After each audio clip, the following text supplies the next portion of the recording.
My father doesn't know this, but the last thing he ever said to me as my parent was meant to humiliate me. He stood at the center of the family reunion table, glass raised, smiling like he always did when he thought he was in control. "I'm proud of all my children," he said. Then he paused, looked directly at me.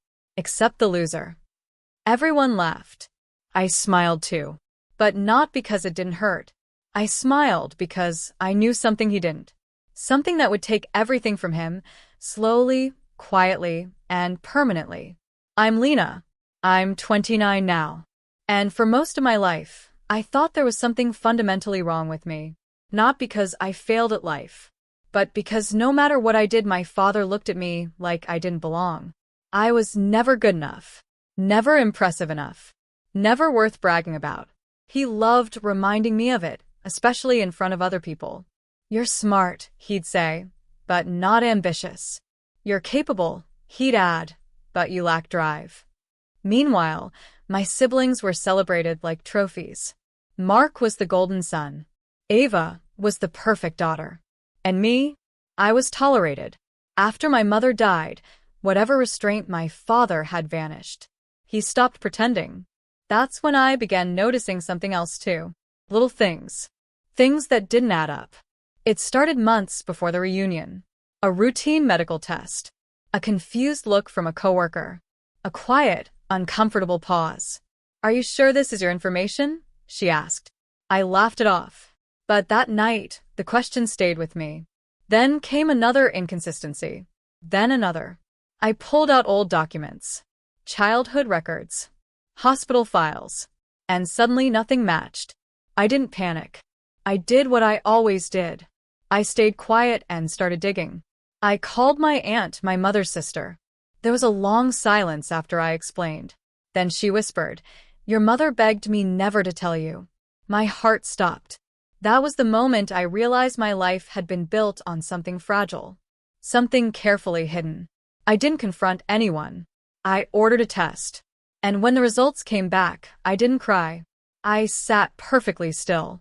Because some truths don't break you instantly. They settle in slowly and change everything. Back at the reunion, my father was still talking, laughing, drinking, so sure of himself. "So, Lena," he joked loudly, "still doing whatever it is you do?" More laughter. I smiled again. Inside, my heart was beating so hard it felt like it might give me away. But I had practiced this moment in my head 100 times. I stood up. "I brought something for you," I said. His eyebrows rose. "You did?" I nodded and reached into my bag. The envelope felt heavier than paper should. People watched with curiosity as I placed it in front of him. "Happy Father's Day," I said. He opened it casually. Then his smile froze. The room felt like it stopped breathing. He flipped the pages once. Then again. "What is this?" he asked, his voice suddenly small. I didn't answer right away. I wanted him to sit in that uncertainty. The same uncertainty I lived in my whole life. "It's just information," I said finally. "The kind that answers questions." His hands started shaking. "This is fake," he snapped.